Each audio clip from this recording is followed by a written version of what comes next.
Hey free-to-play gang, welcome back to another video. So there are so many people upset that I made a video about spending efficiently. Now let me explain why I did that, alright? There is a big difference between being free-to-play for making efficient decisions versus being free-to-play because you hate spenders. So part of my audience are also paid players and I have to cater to paid players, not babysit children who cannot afford to spend money in the game. That's not what my channel is all about. But yes, I know I did say that I was free-to-play and that was true until yesterday's video. So unfortunately, I decided it was worth my money to get some valued packs because number one, it helps me to build characters to make content so that I can provide stuff for you guys who are actually free to play. And number two, I am a grown working adult and I can make such decisions for myself. If I offended you before, then I apologize, but your Jesus Christ in me is now a sinner, a dirty spender. But you can actually fix this by leaving a like and subscribing to the channel, and that will cleanse me of that pay to win status that I currently bear and revert my channel back to its free to play status. You can do it by liking this video and subscribing to the channel.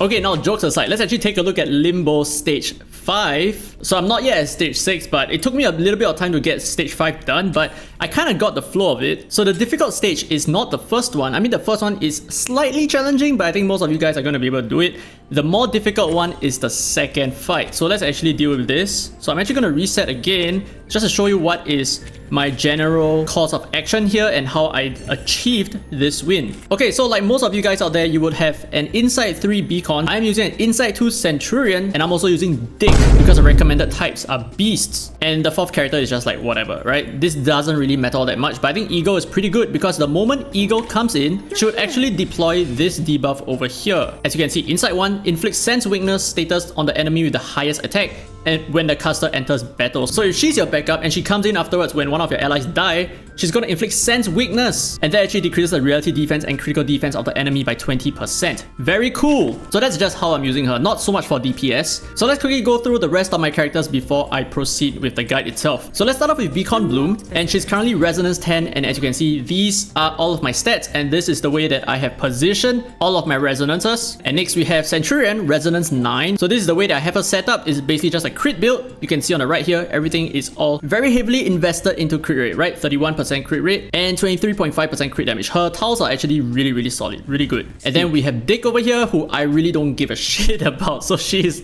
like Resonance 3. I can level up, but I don't think I want to do so. I mean, you can do it if you want to, but I'm just looking at other better healers, even though this is actually quite cheap. But yeah, so not much invested into resonances, but her level is level 40 out of 50, Insight 2. So just mainly for a little bit of defensive stats so that she can stay alive, right? But there is a very big catch and we're going to go through that. But we're just going to end off with all of our side cubes, right? So I am using his Bound on Duty on Beacon. I am using Hopscotch on Centurion. And I think the third 6-star side cube that I'm going to go for is probably going to be her second life, which is going to be able to heal my team, right? I can just put it onto maybe Soneto, for example. She's going to be able to heal my team whenever she drops her out, which I think is okay. And I have level 20 Laughter and Laughter on Dick. And I have just your basic Footloose on Eagle. Okay, so let's take a look at how this works. Okay, so in this fight, there is a big catch, right? The big catch is actually this. If an Arcanist has not acted in a round, gains 1 stack of sturdiness. Now, the main thing about this fight, in addition to this special effect, right? If you take a look at the boss over here, you notice that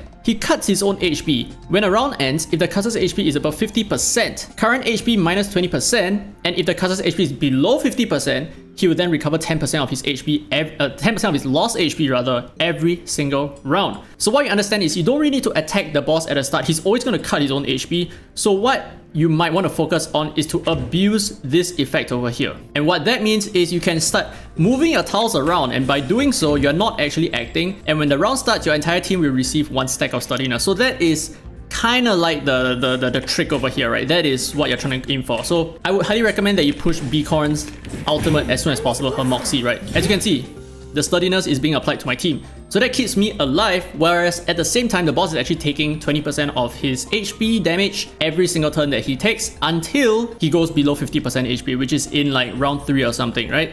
So we're actually going to go ahead and move stuff around just to charge up our Moxie, something like this, right? And now we will have our ultimate on the, well, as soon as we clear out some of our inventory space over here. So now the boss is almost at 50%. So I think what we can do right now is, because we have all these debuffs stacked over here, right, we can actually generate a special incantation like that.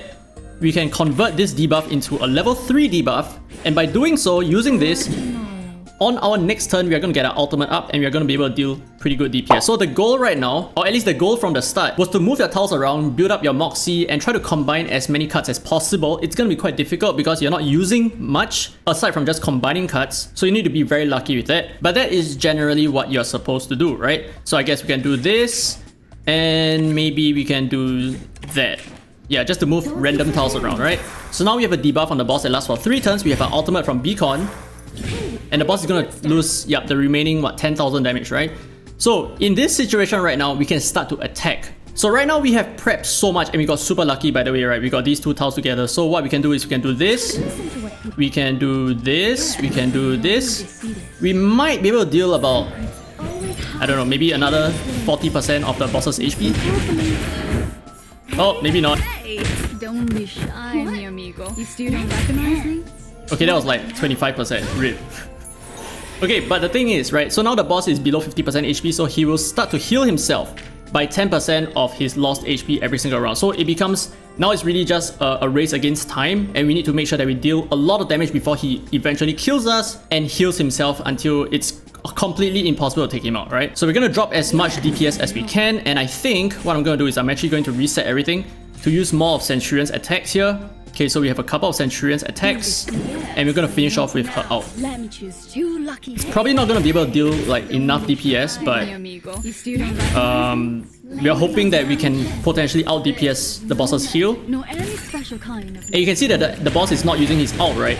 And the reason for that is because Beacon silenced the boss, right? You can see that there's 2 rounds of silence over here because of Beacon's ultimate. So that's why we were rushing for Beacon's ultimate at the start. Okay, so I think in this situation we probably have the one shot. I'm not super sure. It might work. Maybe like so.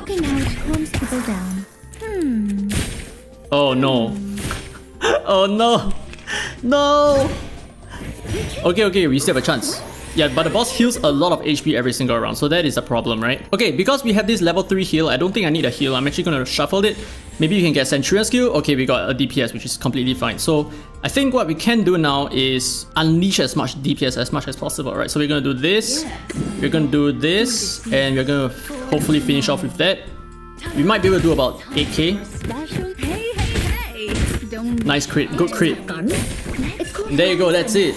Fantastic. So that is the strategy over here, right? So at the start, before the boss hits 50% HP, just keep moving your tiles around, build up a lot of Moxie. You can consider using Balloon Party to buff your team, or like using Medicine Pocket to give your team sturdiness, for example. That is also a valid strat. But if you do not have those characters who are able to deploy sturdiness, then relying on not taking actions is probably the best way to keep your team alive. So that is the trick here. And yeah, if you have any other questions, feel free to let me know down in the comments below, and I will get back to you as soon as I can. So here's the DPS spread. You can see the Centurion is actually dealing most damage because of her typing. But with that said, that's the end of this video. Hope you guys enjoyed the video. Don't forget to thumbs up, it really helps the channel, and subscribe for more Reverse 999 content. Now with that said, this has been Derek Free to Play, and as always, I will see you in the next video.